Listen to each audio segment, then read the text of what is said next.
This is the story of a river which begins life on the frozen expanse of the Tibetan plateau. Considered the fourth most important river in Asia, its source was, however, discovered just 6 years ago by the French writer and explorer Michel Peissel.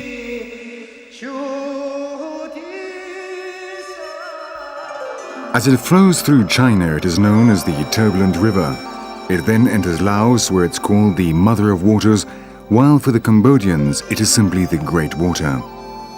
Finally, in Vietnam, at the point where it flows into the South China Sea, it becomes the Nine Dragons. This is the story of the Mekong River as it crosses the countries of Southeast Asia, a region full of legends and forgotten cities, lost empires whose remains have survived to the present day, and tribes hidden in the depths of the jungle. But it is also a land scarred by the horrors of human savagery.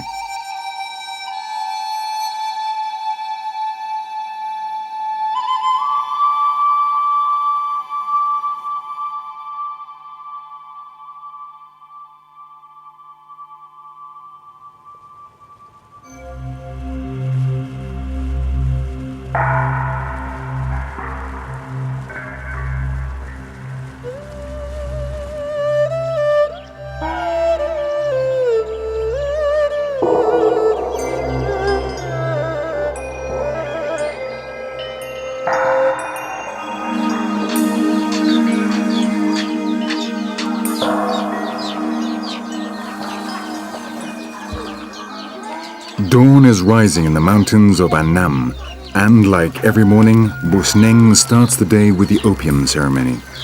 There's a traditional rule which allows men to smoke opium once they reach the age of 40 and have had children. Bunseng is 43 years old and is married to Bojam, who is only 29, though a hard life has made her look much older.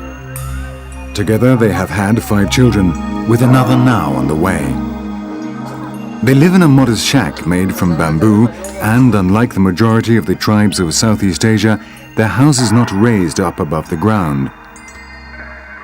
There are 2 entrance doors, one for men and the other for women, but this division is only used for the wedding ceremonies. Inside there is just one room. This is where everyone sleeps, as well as being the kitchen and the place where they store rice. There are no windows, and around the walls they hang baskets, tools for working the land, medicinal plants, food, and kitchen utensils.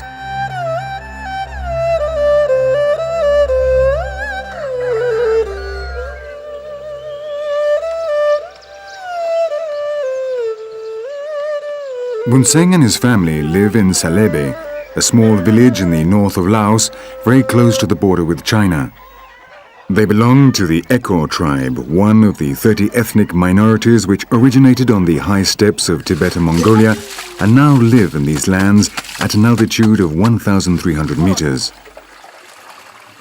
Their fear of the lowlands comes from a Hmong proverb which says, "If you don't fear hunger, stay in the mountains, but if you don't fear death, then go to the plains." Activity in the village begins at sunrise, but by this time the married women have already been at work for hours, cleaning the house and preparing the fire and the food. Then they meet at the spring to collect water which they transport in bamboo canes.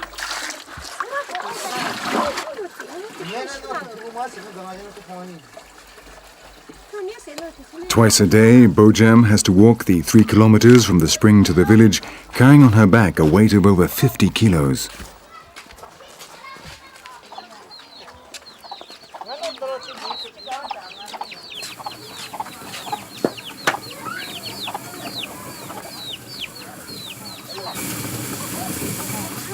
Meanwhile, both Chang Vang and Niyai, the eldest daughters of Bojam, grind the rice.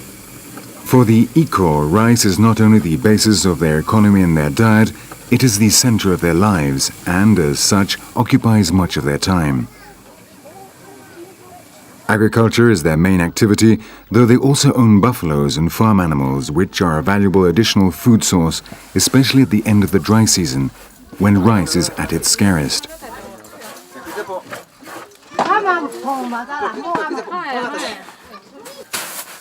But today is not just any day in Salebe.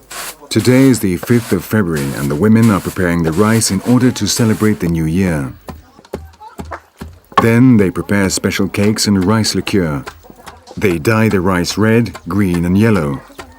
Red represents raw meat, blood, and the dragon. The green rice represents the crops, including rice itself, while the yellow represents all other foods. Every home prepares this three-colored rice, which will be offered to the family spirits. Another important element in the Ikor culture is the ornaments they wear on their traditional costumes, and which both men and women use every day. These are made from cotton, dyed indigo and different shades of blue. The women's costumes are decorated with complicated embroidery and the half-piastre coins of Indochina, and they also wear earrings, bracelets and chokers of rigid silver made by the silversmiths in nearby Yunnan.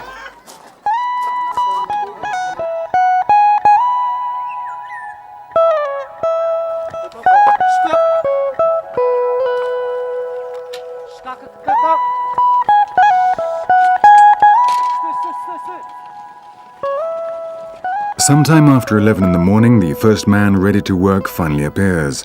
The first rains will come soon and the paddies must be ready to plant the rice. They decided to begin the New Year celebrations a few days ago, and the women's patience is running out.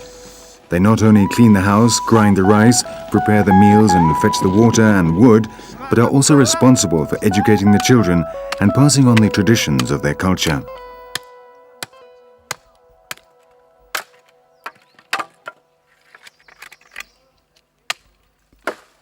The Ikor are very respectful of the environment and only cut down trees to make new rice fields when a couple gets married. Every day they cut only the wood they need to cook and heat, and although other neighboring tribes have found a good source of income from selling wood to Thai and Vietnamese merchants, the Ikor respect the jungle so much that the women, when they have finished cutting wood, place a leaf in their mouths and sing a song to the forest, thanking it for its generosity.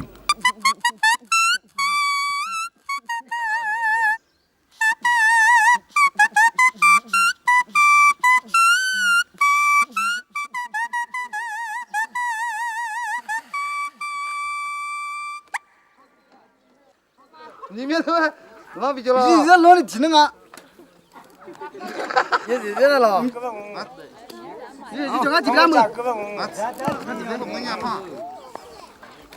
the afternoon, the men get together to play Delo, a game so ancient that not even the players themselves know its origins.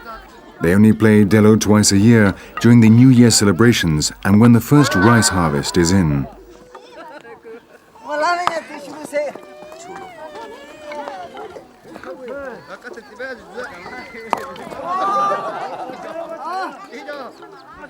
One of the players throws a wooden top, called a makan, onto the ground, and his opponent has to hit it with another, similar one. The first one to stop spinning loses. There are no prizes. The satisfaction of taking part is enough, as only men above the age of 16 are allowed to play.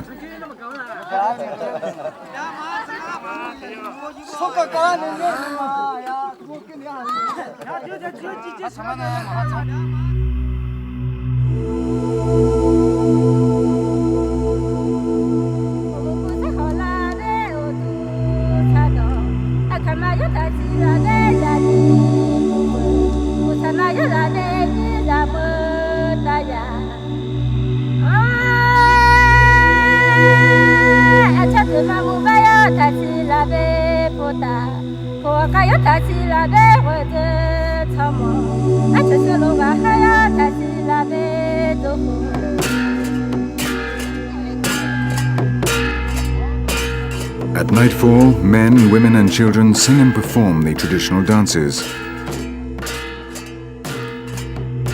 The Ikor are animists. They worship their ancestors and believe in magic and reincarnation.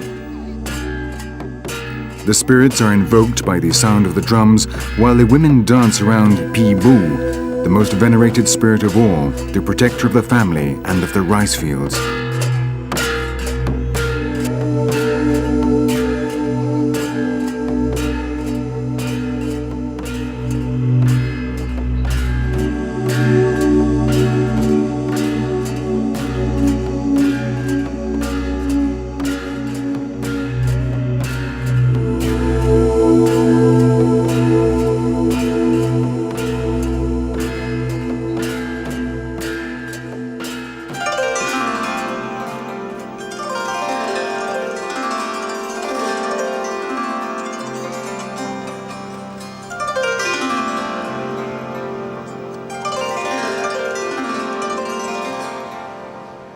The Mekong is the river of Buddha, as we can see from the thousands of temples, pagodas and statues along its banks.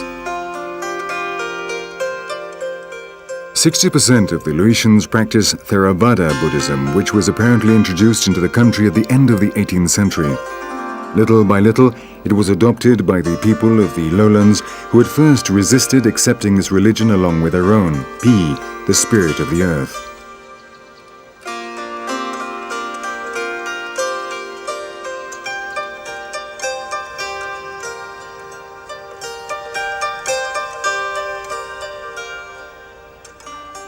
Theravada, or the School of the Ancients, is also called the School of the South because it originated in the countries of Southeast Asia such as Laos, Cambodia, Burma or Thailand. According to its followers, the Theravada schools are less corrupt than the Mahayanas or schools of the North, in reference to China, Mongolia, Nepal, Tibet, Korea and Japan, where they produced the first teachings and then expanded the doctrine as required.